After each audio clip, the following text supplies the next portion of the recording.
You ask Tiger to solve. This deals with linear equations with one unknown. The final result is u equals -3. Let's solve it step by step. Group all constants on the right side of the equation. Subtract 7 from both sides. Simplify the arithmetic.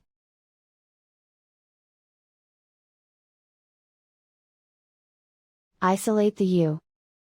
Divide both sides by 5. Simplify the fraction.